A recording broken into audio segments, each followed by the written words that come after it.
Good morning to all of you. English में एक line है, nothing is impossible in this world for a man of self confidence and firm determination. यानी कोई भी चीज़ असंभव नहीं है इस दुनिया में अगर वो आदमी के अंदर सेल्फ कॉन्फिडेंस है और फर्म डिटर्मिनेशन है, यानी आत्मविश्वास है और दृढ़ निश्चय है।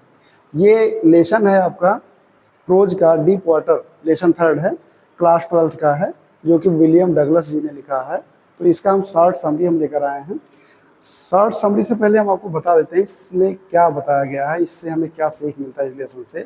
इसमें हमें ये बताया गया है कि अगर आपके पास डर है तो उस डर को काबू किया जा सकता है, डर को अपने बस में किया जा सकता है। और दूसरी बात ये बताया गया, अगर निरंतरता के साथ में अगर हम किसी काम पे लगते हैं तो काम हमारा सफल होता है, हम उस पर हम विजय प्राप्त करते हैं।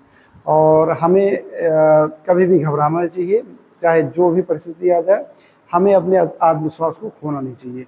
विलियम सी डगलस जी ने इसमें यही बताया है, यही चीज़ इस लेसन से हमें सिखाया है कि हमें चाहे जैसी स्थिति हो, चाहे जैसी परिस्थिति हो, हमें डर को भगाना है और डर को अपने वश में करना है।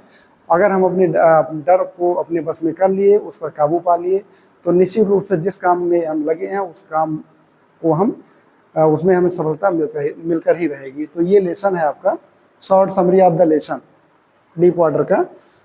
4 पैराग्राफ है इसमें। इससे पहले भी जो आपका लेसन था द टाइगर किंग, उसमें भी 4 पैराग्राफ था, इसमें भी 4 पैराग्राफ है। 2 अभी हम बता रहे हैं, 2 इसके बाद आएगा। देखिए इसमें बताया क्या गया है। William Douglas narrates how his fear of water started at a young age. He was once taken to be a beach with his father. A big wave knocked him down and he felt helpless. This incident left a deep fear of water in his heart. यहाँ पे बताया गया, William Douglas जो writer है वो खुद पर इनकी कहानी है, जिन्होंने बताया है। विलियम डगलस ने नरेट्स किया है, यानी वर्णन किया है। विलियम डगलस नरेट्स यानी विलियम डगलस वर्णन करते हैं how his fear of water, कि कैसे पानी का उनका जो डर था, पानी का उनका डर था, जो पानी के प्रति उनका डर था, started at a young age, वो बचपन से शुरू हुआ। He was once taken to a beach. He was once taken मतलब वो एक बार ले जाएंगे एक बीच पर। बीच का मतलब होता है समुद्र तट का किनारा, यानी समुद्र तट या समुद्र का किनारा। विद हिज फादर यानी वो एक बार अपने पिताजी के साथ में समुद्र के तट पर ले जाए गए थे। A big wave knocked him down यानी एक बड़ी सी जो लहरें होती है उन्हें क्या की, धक्का मारी, यानी नॉक्ड हिम डाउन यानी धक्का मारकर उन्हें गिरा दी। एंड ही फेल्ट हेल्पलेस और वो बिल्कुल निसहाय महसूस किए।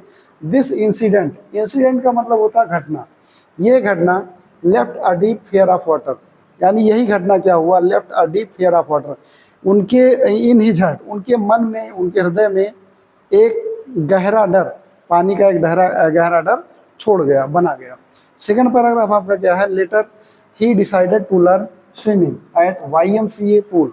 One day a big wave picked him up and threw him into the deep end of the pool. Douglas sank to the bottom and was terrified. He struggled to come up but felt he was going to die. Later मतलब बाद में क्या हुआ, ही decided उन्होंने निश्चय किया to learn swimming, उन्होंने ये निश्चय किया कि तैरा जाए, तैरना सीखने का निश्चय किया। कहाँ पे, एट YMCA पूल, YMCA नाम का एक तालाब था वहाँ पे। वन डे एक दिन, बिग वेव पिक्ड हिम एक बिग बॉय एक बड़ा सा लड़का, पिक्ड हिम मतलब उन्हें टच किया, हिम अप मतलब उन्हें उठाया, एंड थ्रू हिम और उन्हें फेंक दिया। कहाँ पे, into the deep end of the pool यानी तालाब के किसी गहरे छोर पर, गहरे छोर में उन्हें फेंक दिया। Douglas sank to the bottom, Douglas bottom मतलब होता नीचे डूब गए, एंड वाज टेरिफाइड और वो घबरा गए, यानी नीचे जाकर डूब गए वहाँ पे और घबरा गए। ही स्ट्रगल्ड वो संघर्ष किए, टू कम अप बाहर आने के लिए, बट किंतु felt he was going to die किंतु क्या हुए, उन्हें ऐसा महसूस हुआ कि वो मरने जा रहे थे। यहाँ पे देखिए जो टफ वर्ड है आपका, नरेट्स मतलब होता है वर्णन करना, फियर मतलब होता है डर, एंड यंग एज मतलब होता है जब थोड़े से बड़े थे, बचपन में मतलब 9-10 साल की एज में। बीच मतलब होता है समुद्र का किनारा, उसके बाद में वेव मतलब होता है तरंग, नॉक मतलब धक्का देना, एंड हेल्पलेस मतलब होता है निसहाय, इंसिडेंट मतलब होता है घटना, डीप का मतलब होता है गहरा, फियर मतलब डर, हार्ट मतलब हृदय, डिसाइडेड मतलब निश्चय किया, स्विमिंग मतलब तैरना, पिक्ड अप मतलब उसे उठाया, थ्रू मतलब फेंक दिया, एंड सैंक मतलब डूबना, वाटर मतलब नीचे, पूल मतलब तालाब, टेरिफाइड मतलब होता है डरावना, डर जाना, स्ट्रगल मतलब संघर्ष करना। इस तरह से ये आपका 2 पैसेज है, इसको आप लोग अच्छे से याद कर लो, इंपॉर्टेंट लेसन है।